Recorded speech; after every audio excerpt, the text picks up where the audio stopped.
अस्सलामुअलैकुम, मैं इमदाद उमर। इस्लामाबाद में बड़ी पेशरफ्त हुई है, 2 बड़ी प्रेस कॉन्फ्रेंसेस हुई हैं। हुकूमत की मज़ीद 2 विकटें गिरी हैं और जो सवाल था कि परवेज़ इलाही साहब को वज़ीर आला बनाया जा सकता है या नहीं, वज़ीर आज़म इमरान ख़ान की हिमायत तो उन्होंने कर दी, मगर क्या वो वज़ीर आला मुंतखब हो पाएंगे या नहीं। और दूसरा सवाल, जो तहरीक अदम एतमाद पंजाब में जमा करवाई गई थी, वो तहरीक अदम एतमाद अभी तक मौसर है, इस्तीफ़ा अभी तक सामने नहीं आया उस्मान बुज़दार साहब का, उसका ऐलान बाकी है। तो परवेज़ इलाही साहब वज़ीर आला बन सकते हैं, वो ख्वाब तो देख रहे हैं, वो कोशिश कर रहे हैं, इधर बात की उधर बात की, बारगेनिंग अपोजिशन के साथ करके हुकूमत के साथ डील कर दी। पहले हुकूमत को कार्ड दिखाते रहे, फिर अपोजिशन को कार्ड दिखाते रहे और ये बयानात जारी करवाते रहे कि जी हुकूमत ने हमें वज़ारत आला की पेशकश की है, तरीन ग्रुप जो है वो भी हमें वज़ीर आला बनाने के लिए तैयार है, अलीम खान ग्रुप भी हमें वज़ीर आला बनाने के लिए तैयार है। तो ये सारा जितने भी कार्ड से खेल कर उन्होंने वज़ीर आज़म इमरान ख़ान साहब के आसाब पर सवार होकर, इमरान ख़ान साहब कहते हैं ना, मैं मास्टर माइंड गेम का मास्टर हूँ, तो माइंड गेम के मास्टर को शिकस्त देकर उनसे उन्होंने वज़ारत आला का ऐलान तो करवा लिया, लेकिन वो वज़ीर आला मुंतखब होंगे या नहीं। आज मैंने सवाल उठाया था अपने पिछले व्लॉग में और उसका जवाब काफ़ी हद तक आ चुका हुआ है और वो जवाब इस्लामाबाद में एक प्रेस कॉन्फ्रेंस में आया है कि वो वज़ीर आला नहीं बन सकते चौधरी परवेज़ इलाही। तहरीक अदम एतमाद का मामला, और अगर परवेज़ इलाही के लिए वोटिंग होती है, इमरान ख़ान साहब अपने इसी फैसले पर कायम रहते हैं, तो पीटीआई के अंदर जो मुनहरिफ अरकान हैं उनका स्टेटस क्या होगा, वो वोट कास्ट कर सकेंगे, उनकी वोट की अहमियत क्या होगी। अवल ये है कि कैंडिडेट तो परवेज़ इलाही इमरान ख़ान साहब के होंगे, मगर इलेक्शन उन्होंने लड़ा है किसी और ज़ाहिर पार्टी से, PMLQ से। लेकिन सबसे अहम सवाल है तहरीक अदम एतमाद का। लेकिन पहले प्रेस कॉन्फ्रेंस, एक प्रेस कॉन्फ्रेंस हुई है वफाकी वज़रा की, असद उमर साहब और फवाद चौधरी साहब ने प्रेस कॉन्फ्रेंस की है। वही बातें, पुरानी बातें, हर मामले में नवाज शरीफ साजिश, हर मामले में अपोजिशन की साजिश है। मैं हमेशा एक गुजारिश करता होता हूँ कि अगर हुकूमत की फ़ॉरेन पॉलिसी अपोजिशन के दबाव में आकर नाकाम होती है या अपोजिशन अपने कार्ड्स खेल लेती है बाहर बैठकर, ऐवान में भी कार्रवाई नहीं हो रही होती, अपोजिशन जेलों में बैठी होती है, नवाज शरीफ साहब जलावतनी में, उसी के बावजूद अगर अपोजिशन हुकूमत को मुश्किलात अपना का शिकार कर रही है, हुकूमत के लिए रास्ते तंग कर रही है फ़ॉरेन पॉलिसी के हवाले से, तो फिर हुकूमत क्या कर रही है, हुकूमत किधर है। ख़त का जिक्र हुआ था, वज़ीर आज़म साहब ने यूँ जेब से निकाला था, यूँ हिलाया था कि ये देखिए ये ख़त है, और वो ख़त, ये मेरा कागज़, मेरे नोट्स जो है ये तो मैंने फ़ोल्ड नहीं किया हुआ, वो ख़त फ़ोल्ड था, यूँ करके उन्होंने निकाला था और निकाल कर फिर वापस डाल दिया जेब में कि ये देखें मुझे धमकियों वाला ख़त आया है और बस इसके मज़ीद मैं तफ़सीलात नहीं बताऊँगा। किसी ने आना है तो मेरे पास आकर आए, मैं उनको दिखा दूँगा, ऑफ द रिकॉर्ड दिखाऊँगा। उस पर खुर्शीद शाह साहब का मैंने अगले दिन इंटरव्यू किया था कल ही, तो उसमें उन्होंने कहा था कि वज़ीर आज़म इमरान ख़ान साहब चाहते हैं कि 24 करोड़ लोग घर पर उनके आएँ और वो उनको ख़त दिखाएँ, तो भी ख़त पब्लिक कर दो। शहबाज शरीफ साहब ने कहा था कल कि वो जो ख़त जिसका जिक्र इमरान ख़ान साहब कर रहे हैं कि उनके ख़िलाफ़ कोई आलमी साजिश हुई है और वो ख़त वाकई कोई ऐसा है जिसमें कोई साजिश हुई है, तो वो इमरान ख़ान साहब पब्लिक करें। वो पब्लिक नहीं करेंगे तो हुकूमत में आके हम करेंगे, क्योंकि ख़त वो अपना पाकिस्तान की रियासत की प्रॉपर्टी है, पाकिस्तान के रियासत का सीक्रेट है, सीक्रेट ना भी हो लेकिन उसकी प्रॉपर्टी है, तो वो ख़त वहाँ से गायब तो नहीं हो सकता, वो वहीं पड़ा होगा। 7 मार्च की डेट भी बता दी वज़ीर आज़म इमरान ख़ान साहब ने कि 7 मार्च को वो ख़त आया था, बल्कि कल हम बैठे हुए थे वज़ीर आज़म साहब के एक इंतहाई करीबी साथी के पास इस्लामाबाद में, क्योंकि इस्लामाबाद में फिर टुर रहे हैं आजकल, यहाँ बहुत ख़बरें हैं और हालात अजीब व गरीब हैं, कोई किसी को नहीं पता कि किस लम्हे क्या हो जाए। बल्कि यहाँ तक कि जिनके को कहा जाता था कि ये सारा वो मिस्त्री जो होते हैं ना, जैसे मैकेनिक चीज़ें ठीक कर देते हैं, उनको भी नहीं पता कि ख़राबी कहाँ है, ठीक कहाँ होना है और कौन सा मिस्त्री कहाँ लगाना है, किसी को नहीं पता कि क्या कारीगरों को भी नहीं पता कि क्या करना है। तो वो ख़त जो है वो इस्लामाबाद उन्होंने शहबाज शरीफ साहब ने, माज़रत शहबाज, इतने कैरेक्टर आ गए पाकिस्तान की सियासत में कि एक का नाम लो तो 10 नाम जहन में आ जाते हैं, तो स्लिप ऑफ टंग हो जाता है, फिर काम पे टांगने लग जाती हैं। तो बहरहाल वो जो ख़त था इमरान ख़ान साहब ने लहराया था, उस ख़त के लिए शहबाज शरीफ साहब ने कहा कि जी वो ख़त हुकूमत में आकर हम पब्लिक कर देंगे। जब शहबाज शरीफ साहब ने ये बात की तो उसके बाद आज प्रेस कॉन्फ्रेंस हुई है वफाकी वज़रा ने प्रेस कॉन्फ्रेंस की है, असद उमर ने और फवाद चौधरी साहब ने वही पुराना बयानिया लेकर आए कि जी रियासत दुश्मन है, सियासतदान। ये बयानिया जब भी कोई डिक्टेटर आता है या जब भी इस तरह का निज़ाम, जिस तरह का इमरान खान साहब हैं, इस तरह का जब भी निज़ाम आता है जो कौमी सलामती को सियासत में घसीट कर ले आते हैं, जो हुब्बुल वतनी सियासत को में घसीट कर ले आते हैं, और फिर जो मज़हब को सियासत में घसीट कर ले आते हैं, वो इसी तरह के इल्ज़ामात लगाते हैं मुखालफिन पर, वक्त की अपोजिशन पर। अब तारीख़ है पाकिस्तान की उठाकर देख लें तो आमिर और फिर वो निज़ाम जो बंदोबस्ती होता है, आइनी नहीं, पाकिस्तान के आइन में जो निज़ाम है वो कुछ और है। जो निज़ाम इलेक्शन कैसे होने हैं और फिर पार्लियामेंट कैसे चलनी है। आप देखिए इमरान खान साहब पार्लियामेंट को नहीं चलाने दे रहे, नहीं चलाने अपना पार्लियामेंट चल पा रही। जब से हुकूमत में आए हैं पार्लियामेंट में खुद जाते ही नहीं, खुद पार्लियामेंट के सामने अपने आप को जवाब दे समझते ही नहीं है। तो इस तरह के निज़ाम में इल्ज़ामात आयद किए जाते हैं कि जी ये जो कर रहे हैं ये गद्दार हैं। गद्दारी के इल्ज़ामात सियासतदानों पर शुरू से इसी तरह, यहाँ तक कि अयूब खान के दौर में बानियान पाकिस्तान, बानी पाकिस्तान की बहन जिनके लिए कहा जाता था कि वो बानी पाकिस्तान, बल्कि कहा जाता था, तारीख़ है कि वो अपने भाई के साथ कायद मोहम्मद अली जिन्ना के साथ शाना बशाना चली थी तहरीक में, पूरी की पूरी अपना तहरीक आज़ादी पाकिस्तान में। तो वो उनके ऊपर भी इल्ज़ाम आ गया कि जी वो भी एजेंट हैं, वो भी गद्दार हैं। तो इस तरह के इल्ज़ामात हमारी सियासत में लगते रहते हैं। तो आज वही बातें फवाद चौधरी साहब ने और असद उमर साहब ने की कि जो ख़त जिसका वज़ीर आज़म इमरान खान साहब ने ज़िक्र किया है, वो ख़त दरअसल साथ आया तहरीक अदम एतमाद का, उसमें ज़िक्र था कि अगर तहरीक अदम एतमाद नाकाम हो गई तो ये बड़ा ख़तरनाक हो जाएगा। यानी बाहर से बैठी कुव्वतें, अब नाम नहीं बता रहे, समझा जा रहा है कोई, मतलब ज़ाहिर है कि ये शायद कोई अमेरिका से ख़त आया हो इस तरह का, या फिर यूरोपियन यूनियन का ख़त हो इसी तरह का। तो उस ख़त को इन्होंने कहा कि जी वो नवाज़ शरीफ ने के कहने पे लिखा गया है, नवाज़ शरीफ ने बाहर बैठकर ये ख़त लिखवाया है। दूसरी चीज़ ये कि नवाज़ शरीफ किस से वहाँ पर मिलते रहे हैं ये वज़ीर आज़म इमरान खान साहब को पता है। वो कभी भी कौम के सामने लेकर आएंगे, और ये अपोजिशन को, PDM की क़यादत को भी पता है कि नवाज़ शरीफ किस से मिलते रहे। आप 3.5 साल के इस दौर में, मैं नहीं कह रहा कि नवाज़ शरीफ नहीं मिले होंगे, मैं सिर्फ हुकूमत के दावों पर की बात कर रहा हूँ। 3.5 साल के इस दौर में जब भी हुकूमत मुसलसल, बल्कि जब भी नहीं, मुसलसल हुकूमत ये दावे करती रही, ये ऐलानात करती रही कि जी हमने बहुत बड़े सबूत हमारे हाथ आ गए हैं, अपोजिशन के बड़े बड़े वो साजिशें हमने पकड़ ली हैं, बड़ा बड़ा पैसा पकड़ लिया है, बाहर से आने वाला फ़ंड्स पकड़ लिया है। आपको याद होगा PDM की तहरीक जब चली थी तो नक्शे बनाकर बताया जाता था कि ये ऐसे ऐसे ऑपरेट होते हैं, ये इंडिया से ऑपरेट होते हैं, फ़लाँ मुल्क से ऑपरेट होते हैं, इतने पैसे इधर से आते हैं, इतने पैसे।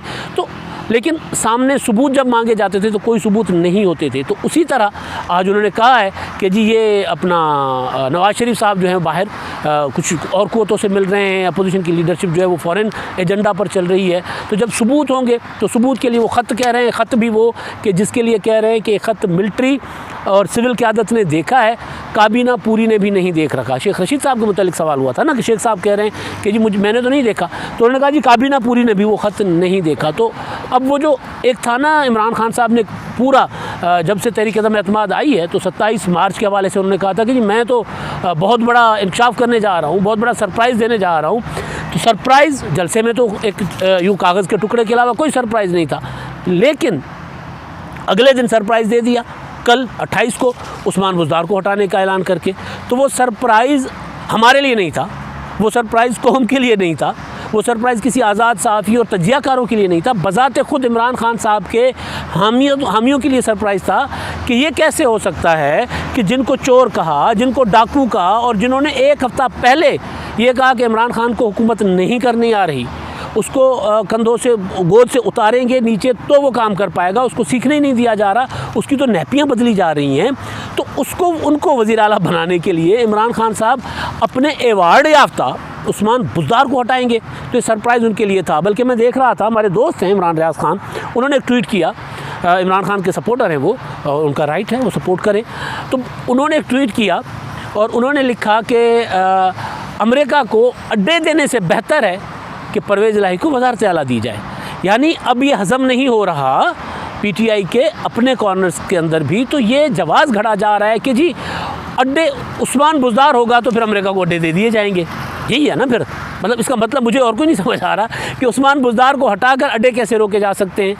भाई एब्सोल्यूट उस्मान बुज़दार को हटाकर इमरान खान साहब अपनी हुकूमत कैसे बचा सकते हैं? नहीं लग रहा कि उस्मान उनकी हुकूमत बचेगी। तो एक तो ये प्रेस कॉन्फ्रेंस थी जिसमें उन्होंने कोशिशें भरपूर की कि कोई डांडियाँ मिलाई जाएँ, कोई आलमी साजिश दिखाई जाए। फिर ये कहा गया कि जी सुप्रीम कोर्ट अगर हम वज़ीर आज़म साहब सुप्रीम कोर्ट में चीफ जस्टिस के सामने ख़त पेश करने को, उनके सामने ख़त रखने को तैयार हैं। तो क्या चीफ जस्टिस साहब वो ख़त मांग रहे हैं? बुनियादी तौर पर ये मैंने जैसे गुजारिश की कि शहबाज शरीफ ने जब कहा था कि हम हुकूमत में आकर और जिनका इम्कान है कभी के हुकूमत में आ सकते हैं, वो ख़त हम मंजर यहाँ पर ले आएंगे, 7 मार्च वाला ख़त। तो जब वो सरकारी रिकॉर्ड में होगा, 7 मार्च का ख़त जो पहले मैं बात कर रहा था, फिर इधर से उधर निकल गई बात, तो सरकारी रिकॉर्ड में पड़ा होगा ख़त। तो जब शहबाज शरीफ साहब वज़ीर आज़म बनेंगे तो वो ख़त ज़ाहिर है उनकी प्रॉपर्टी, यानी बतौर वज़ीर आज़म वो रियासत के उमूर की निगरानी करेंगे, मुल्क के उमूर की। तो वो ख़त देखेंगे कि ख़त में ऐसा क्या है, वाकई कोई ऐसी चीज़ है या कोई और जालसाजी है जो कि वो कह रहे हैं, वो ख़त पब्लिक कर देंगे। तो एक तो ये शहबाज शरीफ साहब की उस ऐलान के बाद कि वो ख़त वज़ीर आज़म बनने के बाद या हुकूमत में आने के बाद वो ये वाला मुबैना ख़त जो है वो मंजर आम पर ले आएंगे, ये उन्होंने ऐलान किया। तो उसके बाद उन्होंने कहा कि जी हम आज की प्रेस कॉन्फ्रेंस में हम तो ये चीफ जस्टिस साहब के सामने भी रखने को ख़त तैयार हैं, उनके सामने पेश करने को भी तैयार हैं। अब देखते हैं चीफ जस्टिस साहब के पास कोई जाता है कि जी उनको कहें कि ख़त सामने ले आएँ। चीफ जस्टिस साहब के पास तो मामला अदालत में तो अभी तक वो रेफरेंस है कि ना जो लोग मुनहरिफ अरकान जो हैं PTI के, वो तहरीक अदम एतमाद को वोट कर सकते हैं या नहीं। ये तो सवाल पहले मरकज़ में था, अब ये पंजाब में भी उठेगा, क्योंकि अभी तक पंजाब वाली तहरीक अदम एतमाद अपनी जगह मौजूद है। उस पर मैं बाद में आता हूँ कि कितने अरकान जो हैं PTI के वो इनकार कर चुके हुए हैं परवेज़ इलाही को वोट करने से, PTI के मुनहरिफ अरकान। लेकिन जो दूसरी बड़ी प्रेस कॉन्फ्रेंस में बता रहा था, वो प्रेस कॉन्फ्रेंस की है आसिफ जरदारी, बिलावल भुट्टो जरदारी ने, और अख्तर मेंगल भी मेरा ख्याल उन्होंने असलम भूतानी साहब उन्होंने ज्वाइन कर लिया। अपोजिशन आज़ाद रुकन थे, हुकूमत की सपोर्ट कर रहे थे, हुकूमत से वो भी टूट कर आ गए। और दूसरे आसिम नज़ीर साहब फैसलाबाद से PTI के MNA हैं, उन्होंने भी बरमला ऐलान कर दिया कि जी वो इमरान खान साहब को वोट नहीं करेंगे। तो रोज़ाना की बुनियाद पर PTI के अरकान टूट रहे हैं। कल 4 इत्तेहादी टूट गए, आज एक आज़ाद रुकन टूटा, आज एक MNA जो है वो PTI का उन्होंने खुलकर ऐलान किया। नाम उनका था, मुनहरिफ अरकान में उनका नाम था, लेकिन वो राजा रियाज मज़ारी, बासित बुखारी साहब की तरह खुलकर सामने आ गए। रमेश कुमार की तरह, रमेश कुमार ने और अपना बासित बुखारी ने तो कल TV चैनल्स पर और राजा रियाज ने सरेआम कहा कि जी हम इमरान खान साहब को वोट नहीं करेंगे, हम अपने फैसले पर कायम हैं। अपोजिशन की फिगर मैं आपको बता चुका हूँ कि 170 है। 170 में अगर ये आसिम नज़ीर को भी मिला लेते हैं बाद में 171, फिर राजा रियाज 172, फिर बासित बुखारी 174 और रमेश कुमार 175 और उसके अलावा 174। तो अपोजिशन के पास अभी भी, यानी बिल्कुल सेफली भी अगर अपोजिशन अपना खेलना चाहे तो उनके पास नंबर पूरा है और मुनहरिफ अरकान के साथ भी वो जा सकते हैं। इत्तेहादी मुत्तहदा कौमी मूवमेंट की भी ज़रूरत नहीं है। मेरी इतलात तो ये हैं जो मैं आपको बता चुका था कि पीपल्स पार्टी ने मुत्तहदा कौमी मूवमेंट की शराइत जो हैं वो मान ली हुई हैं। तो उस पर भी अब मुत्तहदा कौमी मूवमेंट का आगे से कॉल आनी है कि जी हम साथ जाने को तैयार हैं, या फिर वो भी मुस्लिम लीग कायदे आज़म की तरह उधर बात करके उधर चले जाएंगे। उनका राइट है सियासी, जिस तरह मुस्लिम लीग कायदे आज़म ने किया। आसिफ जरदारी साहब ने के मुतालिक ख़बरें चल रही थी मुसलसल कल से कि जरदारी साहब ने चौधरी शुजात सिंह से रब्ता किया है, गिला किया है। फिर उन्होंने नवाज़ शरीफ साहब को कहा है कि जी आपकी वजह से, उनकी स्टेटमेंट कि जी नवाज़ शरीफ साहब आपकी वजह से आप लोगों ने देर कर दी, आप लोगों को सियासत करनी नहीं आती, लिहाजा ये हो गया कि चौधरी उधर चले गए। उन दोनों ख़बरों की आसिफ जरदारी साहब ने इस प्रेस कॉन्फ्रेंस में तरदीद की, लेकिन इंतहाई सख्त जुमला इस्तेमाल किया चौधरी बिरादरान के लिए, जिनकी तरफ वो मुसलसल जा रहे थे और जहाँ से उन्होंने अपने तहरीक अदम एतमाद की मूव का आगाज़ किया था, पॉलिटिकल मूव, जो एक तो तहरीक अदम एतमाद जमो की और दूसरा राब्तों का आगाज़ जहाँ से किया था, तो उनके मुतालिक उन्होंने कहा कि रात 12 बजे चौधरी बिरादरान ने हमें मुबारकबाद, यानी परवेज़ इलाही डील कर रहे थे, शुजात सिंह साहब तो बेचारे लील हैं, इन्होंने हमें मुबारकबाद दी और अगले दिन जाकर इमरान खान से मुलाकात कर ली। लेकिन परवेज़ इलाही वज़ीर आला नहीं बनेंगे, कुछ भी कर लें। उन्होंने कहा नंबर हमारे पास है, हम वज़ीर आला बनाएंगे, हम जिसको चाहेंगे वो वज़ीर आला बनेगा। अब मैंने जैसे पहले अपने व्लॉग में गुजारिश की थी कि अपोजिशन की एक बड़ी मुसीबत भी परवेज़ इलाही साहब के इस इक़दाम से हल हो गई है कि नून लीग जो है वो परवेज़ इलाही को नहीं चाहती थी कि वज़ीर आला बनाए। नून लीग के अंदर भी मसाइल थे, बड़ी मुश्किल से ये कड़वी गोली उनसे निकलवाई जा रही थी। तो परवेज़ इलाही साहब अगर उधर चले गए तो अपोजिशन के पास जो 4 नंबर कम हो जाता है ना कौमी असम्बली में, तो इमरान खान साहब की हुकूमत को बचाने के लिए वो 4 नंबर कारगर नहीं साबित होते अगर अपोजिशन का बाकी नंबर अपना मेंटेन्ड है। अगर उसमें से कोई इमरान खान साहब नहीं तोड़ते कुछ, अभी तक कुछ नहीं टूटा, अभी तक बातें, अभी तक वो इमरान खान साहब के मुआविन जो है वो ट्वीट वगैरह कर रहे हैं कि जी हमारे साथ इतने 8 अरकान राब्ते में हैं, 9 अरकान राब्ते में, वो आसाब की जंग, आसाबी गेम वो खेलने की कोशिश की जा रही है। तो एक तो ये है कि आसिफ जरदारी ने भी कह दिया कि नहीं, परवेज़ इलाही साहब नहीं बनेंगे वज़ीर आला। अच्छा, वो नंबर गेम उनके पास, क्योंकि वो सारा हिसाब किताब करने के बाद तहरीक अदम एतमाद उन्होंने जमा करवाई थी मरकज़ के बाद, पंजाब में भी। तो अब जो कहानी है वो ये है कि पंजाब में उस्मान बुज़दार साहब का इस्तीफ़ा अभी तक, मैं ये हर व्लॉग में ज़ाहिर है उसका जिक्र होगा, क्योंकि उन्होंने इमरान खान साहब ने ऐलान कर दिया कि हम उनको हटाने जा रहे हैं। तो उनका इस्तीफ़ा अभी तक मंजूर नहीं हुआ। इमरान खान साहब तक आया है, गवर्नर तक अभी तक नहीं गया। गवर्नर के पास जाएगा, मंजूर होगा तो उसके बाद फिर अगला प्रोसीजर शुरू होगा। और तब तक वो तहरीक अदम एतमाद जो अपोजिशन ने कल जमा कराई थी दौड़ कर, तो वो तहरीक अदम एतमाद भी तब तक अपना मुतहरिक वो है, अपना फंक्शनल है, वो भी ख़त्म नहीं होती। तो उस तहरीक अदम एतमाद पर भी ज़ाहिर है अगर ये इस्तीफ़ा नहीं आता तो रूल्स के मुताबिक जो इस्लामाबाद में अप्लाई हुए हैं कौमी असम्बली में कि 14 दिन के अंदर फिर इजलास होना है और फिर अगले 7 दिन के अंदर अंदर उसका फ़ैसला होना है। तो अगर 14-15 दिन में इमरान खान साहब उस्मान बुज़दार को हटाकर परवेज़ इलाही साहब को वज़ीर आला नहीं बनाते तो तहरीक अदम एतमाद आ जाएगी।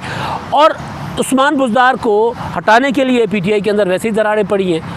परवेज़ इलाही साहब को वज़ीर आला मुंतखब करवाने के लिए जो दरकार वोट चाहिए, उसमें एक इंतहाई मोतबर सियासतदान है नदीम अफजल चंद साहब, उन्होंने दावा किया है कि परवेज़ इलाही को PTI के 25 अरकान ने वोट देने से साफ इनकार कर दिया कि वो वोट नहीं करेंगे। अब ये 25 अरकान जो हैं वो जहांगीर तरीन ग्रुप के हैं, अलीम खान ग्रुप के हैं या उनसे अलग हैं, लेकिन 25 का नंबर बहुत बड़ा है, बहुत ज़्यादा नंबर है 25 का। अपोजिशन को मेरा ख्याल है 13-14 चाहिए पंजाब में, अगर मैं हिसाब किताब का कच्चा हूँ, लेकिन कोई बहुत ज़्यादा फ़र्क नहीं है पंजाब में भी। तो अपोजिशन को वहाँ पर जितना नंबर PTI के अंदर से टूट चुका हुआ है उससे कम चाहिए। तो नदीम अफजल चंद की ये बात और आसिफ जरदारी साहब की बात और फिर अपना तरीन ग्रुप और अलीम खान की सरगर्मियाँ, वो भी अभी तक कोई वाज़ेह ऐलान नहीं कर चुके। तो मैंने जो गुजारिश की थी उसकी कि परवेज़ इलाही साहब वज़ीर आला मुझे बनते नज़र नहीं आ रहे, और उसका नतीजा ये होगा कि इमरान खान साहब उस्मान बुज़दार को नहीं हटाएंगे जब तक परवेज़ इलाही साहब टेबल पर इमरान खान साहब को अपनी स्ट्रेंथ नहीं दिखाएंगे कि जी ये 186 अरकान है मेरे पास, ये सादा अक्सरियत के अरकान मेरे पास हैं। तो मैं हालांकि परवेज़ इलाही साहब जब स्पीकर मुंतखब हुए थे तो उन्होंने उस्मान बुज़दार से ज़्यादा वोट लिया था, लेकिन आज सूरत हाल मुख्तलिफ है। आज तो उनके अपनी जमात के अंदर भी इख्तलाफात है ना। तो परवेज़ इलाही साहब जिस दिन स्ट्रेंथ शो करेंगे, ये इमरान खान साहब की बुनियादी शर्त है कि भी आपने स्ट्रेंथ शो करनी है, आपने दिखाना है कि जी ये लें, ये नंबर है 184, ये मैंने खाना कर लिया, ये मैंने मीटिंग कर ली है, ये 186, 84 नहीं 186 ये नंबर है, और बिस्मिल्लाह करें जी, उनका इस्तीफ़ा मंजूर करें। और अगर इससे पहले इमरान खान साहब करते हैं तो फिर समझें कि इमरान खान साहब ने कोई बहुत ही बड़ा ब्लेंडर खेल लिया। अगर वो नंबर शो किए बगैर करते हैं, सिर्फ परवेज़ इलाही साहब के उस वादे पर कि जी मेरे पास नंबर है, अगर वो उस्मान बुज़दार साहब को हटाएंगे तो फिर पंजाब में अपोजिशन की जो तहरीक अदम एतमाद है वो वैसे ही फिर आपको पता है कि वो उसकी भी ज़रूरत फिर नहीं पड़नी, अपोजिशन को फिर 186 साबित करने की ज़रूरत नहीं पड़नी। तो खेल जो है वो मैंने पहले भी गुजारिश की थी कि अब भी अपोजिशन के हाथ में ही है। आज भी जो इस्लामाबाद में डेवलपमेंट्स हुई हैं, आज भी जो कराची में डेवलपमेंट्स हो रही हैं मुत्तहिदा कौमी मूवमेंट के हवाले से, वहाँ से पीपल्स पार्टी सब कुछ उनको देने को राज़ी है। वो जो कह रहे हैं आसिफ जरदारी साहब कह रहे हैं कि ठीक है जी ले लो, यानी administrator Hyderabad, administrator Karachi, governor Sindh, मनपसंद वजारतें जब वफाक में आ पाएंगे, सिंध में वजारतें चाहिए वो ले लें। तो गेम अभी भी अपोजिशन के हाथ में। इमरान खान साहब का जो पत्ता था परवेज़ इलाही साहब वाला, वो पत्ता अभी तक नहीं लग रहा कि वो कार्ड चलेगा, क्योंकि आज की डेवलपमेंट्स यही बता रही हैं, आसिफ जरदारी की प्रेस कॉन्फ्रेंस भी यही बता रही है। और अभी जब मैं बात कर रहा हूँ इस्लामाबाद में खड़ा हुआ, तो अभी तक हुकूमत कोई और कार्ड शो नहीं कर सकी, कोई और बड़ा सरप्राइज़ नहीं दे सकी। अपोजिशन ने 2 बड़े सरप्राइज़ दे दिए हैं, 2 मज़ीद विकटें हुकूमत की साइड की उड़ा ली हैं। अब तक के लिए इतना ही। अल्लाह हाफ़िज़।